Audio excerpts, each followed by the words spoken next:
John Brown with Collected Development, doing the review of Batman 500, October 1993. Obviously, let's start with these amazing covers. Both are great.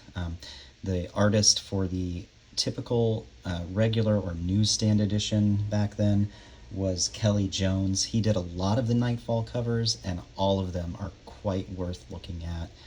They're all in the same style and really was part of the look for Batman for many years after. Joe Quesada did the foil deluxe wraparound cover version with the new Batman on the inside fighting Bane. And as far as the die-cut covers go for the early 90s, this is a pretty cool one. And then the writing by Doug Moench is also quite great. Obviously, the history he has with creating Moon Knight and Masters of Kung Fu, as well as writing Batman for years and years, allowed him to really get into this whole Nightfall series very, very well. The thing that I really appreciate about Nightfall overall is it's a solid story throughout. It took a lot of guts to change Bruce. It wasn't a gimmick, which a lot of people think was the case, as something after the death of Superman. People were sarcastic and believed that it was just a gimmick, and but I believe they really did try and set it up to see what would happen if they could replace Batman. And they did a good job. Obviously, this character just doesn't have the same history and draw that a character like Bruce Wayne has, but they did try. And there's not a lot of splash pages that you would see in most Image or Marvel supersized issues at the time. And I think it really reserves and tones down until they actually really do need a splash page. And just to give you an idea of some of the great writing, there is this one shot.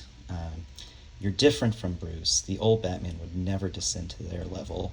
The old Batman was created for older times. So really they were trying to break from the 40, 50-year tradition of the first Batman and make a much darker character. And overall, the artwork is great. Obviously, Joe Aparo, Eisner Award, Inkpot Award, did the Death of the Family Batman. He did comics since the 60s for Charlton and DC. And the inker is Terry Austin, who also inked another iconic comic that I just posted, the Jokerfish issue, which is great. But when they do have splash pages, they work very effectively because there aren't that many throughout. So when you do see the new Batman in full, it really does give you that punch, and I appreciate that. So overall, the flow of the story, the way it works so well with the flow of the writing and the action, and the cuts and the angles, I really must say that the story itself I would give a 4.75, solid A, and the art, while not doing what Marvel and Image were doing, took a lot of guts as well, and really punching and toning down the muscular superhero characterizations at the time. I highly respect, give it a 4.5. So the story and art together, solid A- A for sure. And that's my review, and thank you so much.